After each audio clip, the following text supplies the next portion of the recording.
First time I've ever done one of these. I'd much rather have sat and written the thing. And I'll probably do a written version too.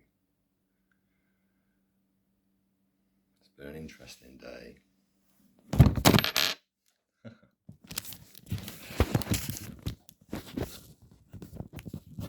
It's perfectly in keeping with the day, so I'll just leave that in the original day.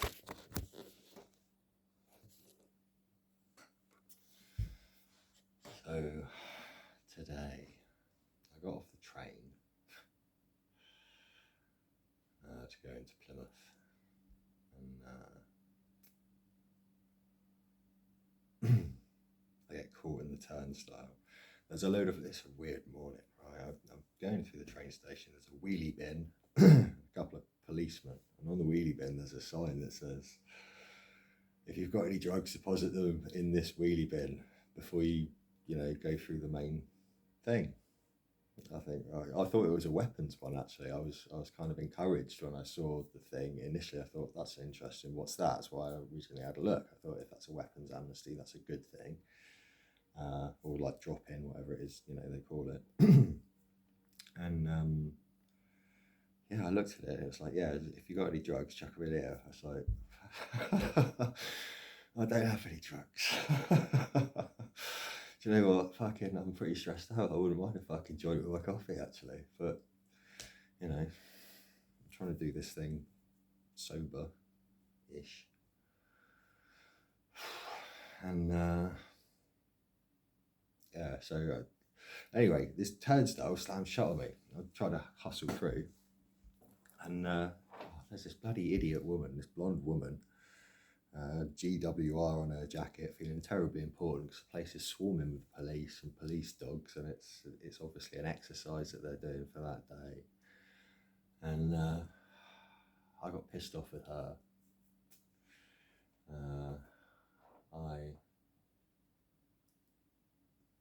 I definitely called her a moron, and I wasn't my polite self. And the police presence that was there at the barrier were, I don't know if did that set me off. I don't know. No, I don't think so. The moon's doing something, I'm sure of that.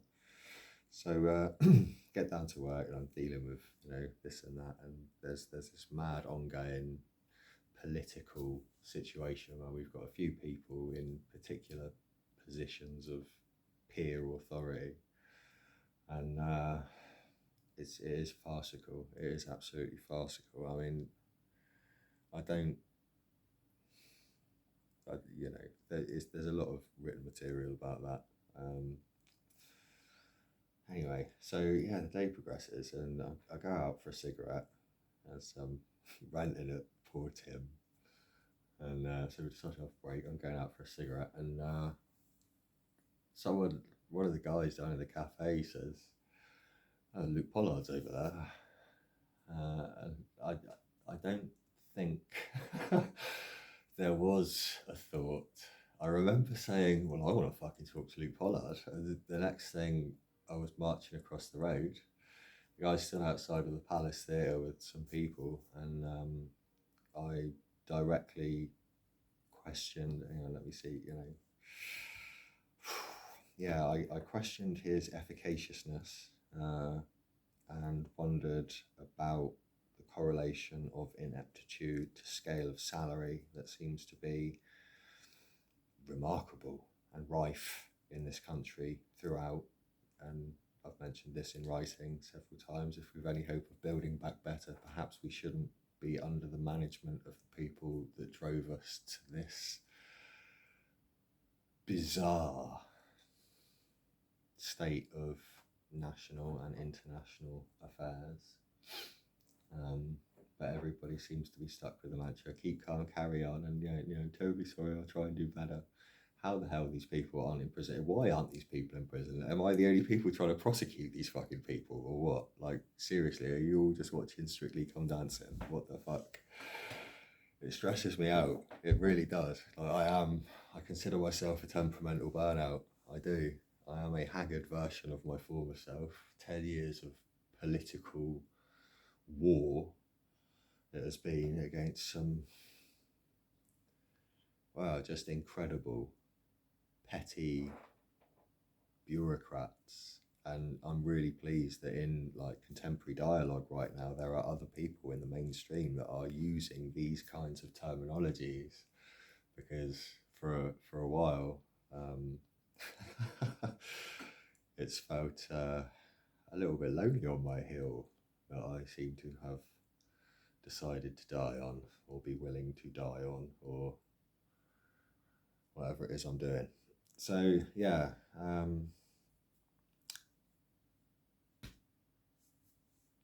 he's there with a camera crew outside the Palace Theatre. I'm sure they're trying to congratulate themselves on some £1 million enterprise. They're going to plumb into that poor old costume party quality wedding dress that's now 250th hand. It's interesting. So yeah, I really did dress him down. I went back and sat down with Tim. I said I was supposed to go and get some biscuits when I went out for my fag, but I didn't get any biscuits, so I was, apologetic for that, obviously. But yeah, regaled Tim with a notion, and then he inflected back on an incident that he had, because he's doing this directly elected mayor thing.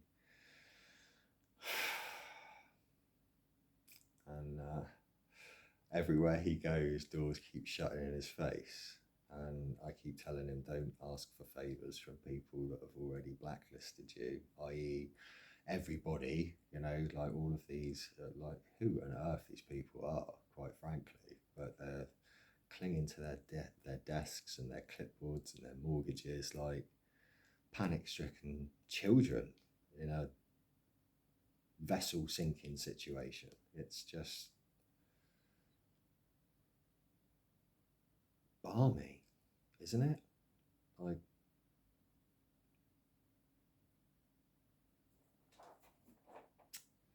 balmy. And then I come back here and it's Friday night, and now it's like 9 o'clock in the evening. I was just laying on the floor in this dressing gown, and there's a little bit of guff on the TV in the background, but I'm not watching it because my head's going 1,000 miles a minute and my back is stressed. And it's been a long day. We had a discussion with Jabbo as well about the redevelopment of the site that he wants to do, and he said that he's happy to go ahead with the design, which is great. So I can basically kick that over, I think, to Tim and Tav and not have anything else to do with it, which is great, because quite frankly, I've got enough on, haven't I, for someone that's supposed to be fucking chilling out and having some respite. But yeah, I'm laying there on the floor in my dressing gown, and there's a bit of guff on the background, and I'm fluffing this big rabbit, Mr. Bruno, my legal advisor, representative, whatever. And 9 o'clock on a Friday night, and I have flown through things today. It's been a successful day by all kinds of standards. I have had genuine interactions with fellow members of the human species. A lot of them have been positive, other than the two negative ones that I mentioned.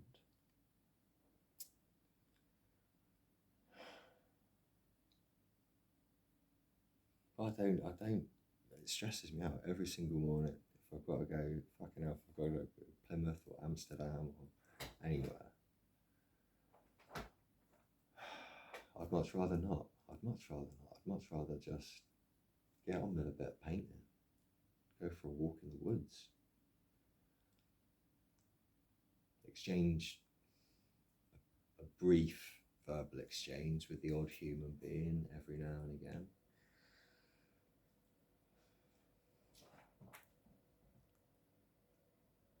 The world is not very well, I don't think, at the moment. I mean, I question my propensity for stress these days because I think about it often. I do think about it often. If you put me into a interim or medium level position, even if my life depended, I've demonstrated this numerous times, even if my life completely depends on that paycheck and my utter compliance to the company, if you get on my nerves, then bollocks to you, mate. I'm going to go do something else. I'll go and live on mussels on the beach. I'll learn to live on acorns. I can grow a fucking squirrel tail in a generation or two. Am I the only one that just has this unstoppable, unreasonable no? Just this resounding no. Do you want to watch this? No. Do you want to vote for this? No. Would you like to send us your information? No. Would you like to sponsor us? No. Would you like to watch your YouTube videos without adverts? No. Would you like to go on holiday with TUI? No. And it's really funny because it comes across, I think, as a very well, maybe it is antisocial position. But like I say, I do still cope with a little bit of company. I don't do very well with instruction. That's proven. And if you are going to deliberately grate me, again, like that note, I've just got that inherent want to grate your back. So, you know, fair's fair. If you want to behave like a buffoon and earn £120,000 at the expense of the country, then I want to kick the chair out from under you and call you up for what you are.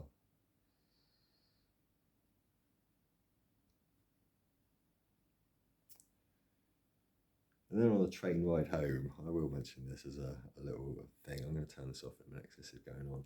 And but yeah, on the train ride home, there's this little thing on one of the little YouTube channels called Dry Creek Wrangler School. And they just come up randomly every now and again in my little thing. And like, it's only recently that I've started listening to them randomly when they come on, like the auto thing. But I'm digging it. I'm totally digging it. I like that old dude. There's this old guy, Dwayne, right? And today he's going on about particular verses in the Bible regarding Moses and Moses's little journey, one about like epic journey. And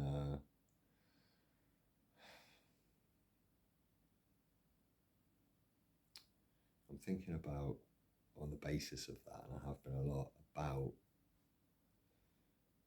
humility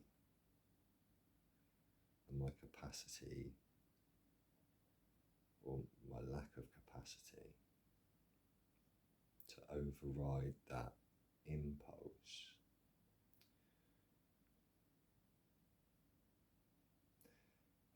Would that be humility? Would I just be allowing myself to be subjugated because of that basic Christian philosophy, which is a sound philosophy?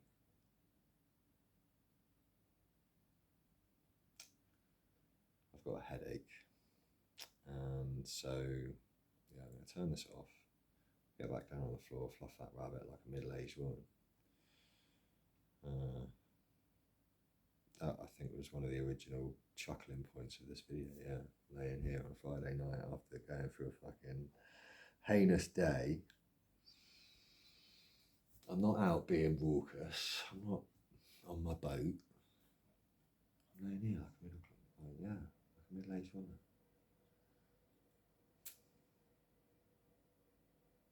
I don't mind it. I'm gonna have a cup of tea. I must be getting old.